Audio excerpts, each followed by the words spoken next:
Hi hello guys నమస్తే అందరికీ నేను మీ BTR welcome to BTR film laboratory. Bigg Boss season 9 episode 33 update చూద్దాం. డేంజర్ జోన్లో ఉన్న హౌస్ మేట్స్ కోసం బిగ్ బాస్ ఒక టాస్క్ ఇచ్చాడనమాట.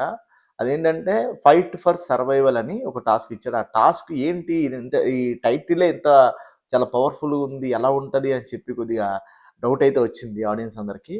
బట్ ఏంటంటే ఆ టాస్క్ ఎలా ఉందంటే, టబ్స్ ఉంటాయి, ఆ టబ్స్లో వాటర్ అనేది ఉంటుంది. మనం అంతా వెళ్ళి ఒక్కొక్క టబ్ సెలెక్ట్ చేసుకొని ఆ టబ్లో పడుకోవాలి. ఎవరి టబ్లో అయితే కనుక వాటర్ లెవెల్ బజర్ మోగినప్పుడు వాటర్ లెవెల్ అయితే ఎప్పుడైతే ఫుల్గా ఉంటుందో వాళ్ళు ఎలిమినేట్ అయినట్టు ఆబ్వియస్లీ. దీనికి సంచాలకుగా ఫ్లోరా గారిని పెట్టడం జరిగింది. సో హౌస్ మేట్స్ ఎవరైతే పార్టిసిపెంట్స్ ఉన్నారో వాళ్ళకి సపోర్ట్ చేసుకోవచ్చు. సపోర్ట్ ఎవరైతే చేస్తున్నారో ముందే చెప్పాలి అని చెప్పి ఒక కండిషన్ లాగా పెట్టడం జరిగింది. పెట్టిన తర్వాత ఏంటంటే ఇప్పుడు ఎవరెవరైతే ఫేవరెట్స్ ఉన్నారో వాళ్ళకి సపోర్ట్ చేసుకుని స్టార్ట్ చేశారు. స్టార్ట్ చేసిన తర్వాత ఫస్ట్ ఎవరు కూడా డీమాన్కి సపోర్ట్ చేయలేదు. డీమాన్కి సపోర్ట్ చేయకపోవడం వల్ల ఫస్ట్ డీమాన్ ఎలిమినేట్ అవ్వడం జరిగింది. ఎందుకంటే వాటర్ లెవెల్ అనేది డీమాన్ ఫుల్ అయిపోయింది. సో ఫ్లోరా గారు ఆబ్వియస్లీ డీమాన్ని ఎలిమినేట్ చేశారు. తర్వాత డీమాన్ వెళ్ళిపోయిన తర్వాత ఇమ్మీడియట్గా రీతుని సపోర్ట్ చేయలేదు ఎవరు. రీతు కూడా ఎలిమినేట్ అయిపోయింది. రీతు చాలా బాధపడింది, చాలా ఏడ్చింది, నాకు ఎవరు సపోర్ట్ చేయట్లేదు ఏంటి అని. డీమాన్ కూడా చాలా బాధపడ్డాడు, ఎవరు సపోర్ట్ చేయలేదని. కాకపోతే ఇక్కడ ఒక విషయం గుర్తుపెట్టుకోవాలి, ఏంటంటే ఇప్పుడే కాదు ఎప్పుడు కూడా మన టైం వచ్చినప్పుడు మనం ఎగిరితే ఎదుటి వాళ్ళ టైం వచ్చినప్పుడు ఎదుటి వాళ్ళు కూడాను మనం ఎగిరిన దానికి డబల్ చేస్తారు. అది చాలా క్లియర్గా తెలిసింది. రీతు డీమాన్ సపోర్ట్ చూసుకొని డీమాన్ అండ చూసుకొని ఏం చేసింది, ఓవర్ యాక్టింగ్ ఎక్కువ చేసింది. సో హౌస్ మేట్స్ అందరూ కూడా అది మైండ్లో పెట్టుకొని, సో ఎప్పుడూ కూడా మన టైం వచ్చినప్పుడు మనం ఎగరకూడదు. అది ముఖ్యంగా గుర్తుపెట్టుకోవాల్సిన విషయం అనమాట.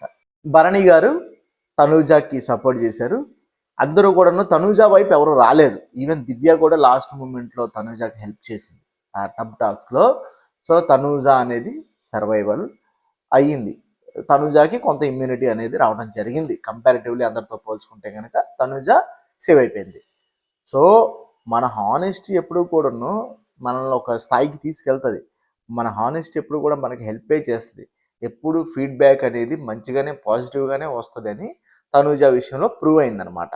డేంజర్ జోన్లో ఉన్న ఎవరైతే హౌస్ మేట్స్ ఉన్నారో వాళ్ళందరికీ బిగ్ బాస్ ఒక హెచ్చరిక ఇచ్చాడనమాట. ఎవరైతే డేంజర్ జోన్లో ఉన్నారో వాళ్ళందరూ కూడాను రాబోయే ఫైర్ స్టార్మ్ని, అంటే వైల్డ్ కార్డ్ ఎంట్రీస్ని మీరు ఎదుర్కోవాల్సి వస్తుంది. మిమ్మల్ని వాళ్ళ మీ ప్లేస్లో వాళ్ళని రీప్లేస్ చేయాల్సి వస్తే కనుక ఖచ్చితంగా మీరు ఫేస్ చేయాల్సి వస్తుంది అని చాలా క్లియర్గా చెప్పడం అనేది జరిగింది. సో ఇక్కడ ఏంటంటే వాళ్ళకి కూడా తెలుసు ఒక ఫైర్ స్టార్మ్స్ రాబోతున్నాయి, మనం కెనాట్ సర్వైవల్ అని. సో ఏంటంటే చూడాలి గేమ్ ఇంకా ఎంత రసవత్తంగా తయారవుతుందో అని. ఎందుకంటే మొత్తం టాలెంట్ అంతా హైడ్లో ఉంది.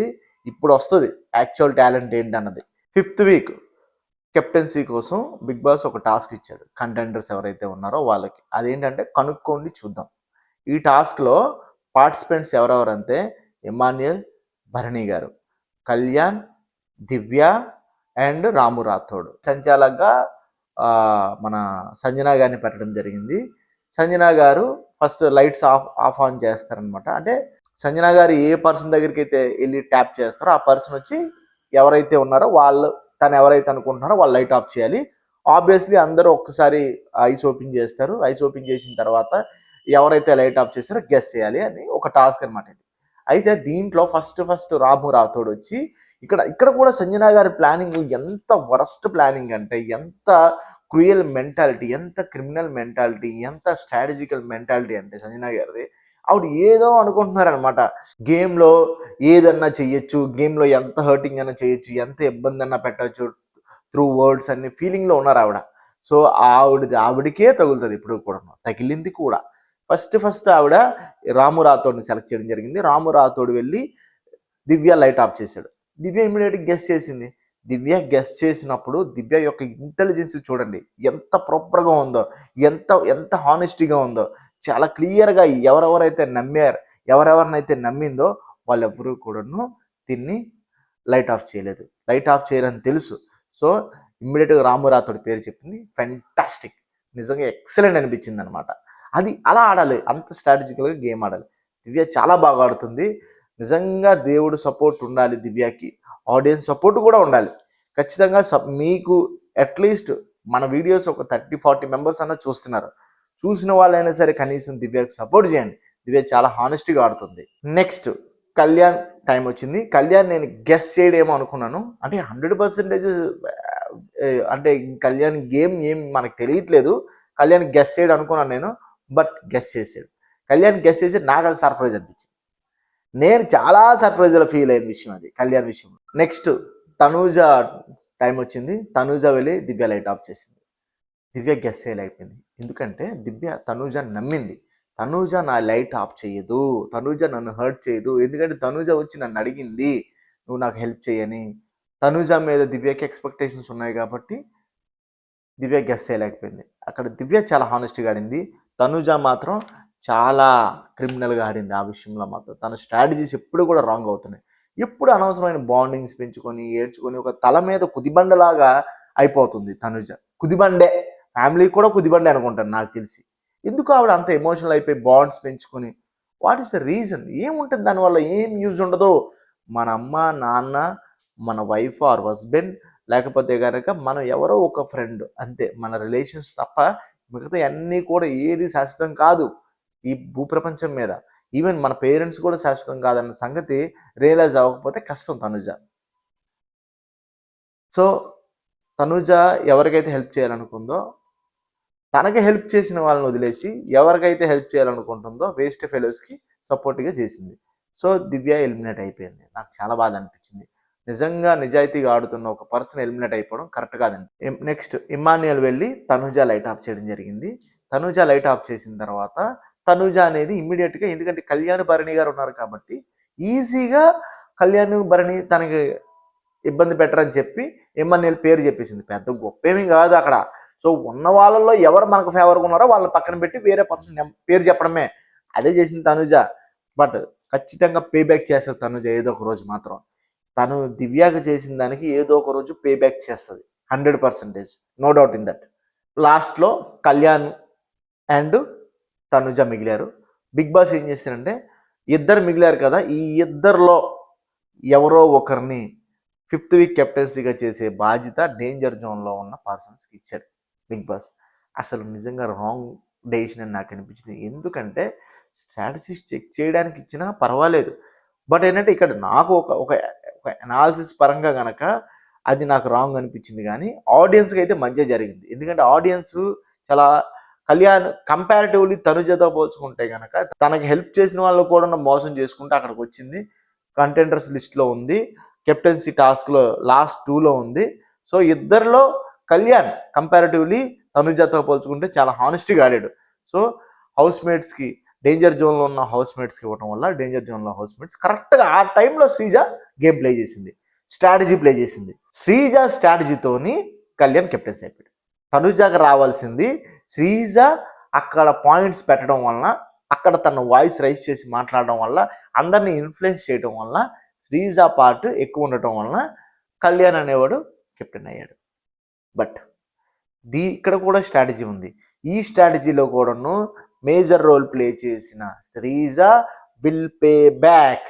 ఎప్పుడు కూడాను అనవసరమైన మన పర్సనల్ మనం స్టేట్మెంట్స్ ఇచ్చామని చెప్పి ఎవరిని కూడాను సపోర్ట్ చేయకూడదు. సో అలాగే చేసింది. ఇంతకుముందు ఒకసారి చెప్పింది, నేను నిన్ను 5th వీక్ కెప్టెన్ చేస్తాను రా అవకాశం వస్తే అని. అవకాశం వచ్చింది, చేసింది. సో ఎప్పుడు కూడాను అంటే అక్కడ తను చేసిన మంచి అయినా చెడైనా తనే ఫేస్ చేస్తుంది శ్రీజే. తనుజ దివ్యాని మోసం చేసి లాస్ట్లో దివ్య దగ్గరికి వెళ్ళి సారీ చెప్తుంది, నువ్వు నన్ను అర్థం చేసుకో, నీది నాది 2 వీక్స్ బాండే, ఇంతకుముందు నుంచి 5 వీక్స్ బాండ్ మాది, అందుకే నేను సపోర్ట్ చేయాల్సి వచ్చిందని. ఇప్పుడు నువ్వు ఆయనకి సపోర్ట్ చేయాలనుకున్నప్పుడు నువ్వు ఎందుకు వచ్చి బిఫోర్ ద గేమ్ ఎందుకు వచ్చి అడిగావు దివ్యాని, నువ్వు నాకు హెల్ప్ చేయని? నువ్వు ఇంత పార్షియల్గా ఉండేటప్పుడు నువ్వు వచ్చి అడగకూడదు కదా. ఆ మాత్రం కూడా తనుజాకు తెలీదా? ఇంత ఎమోషన్ ఉంటుంది.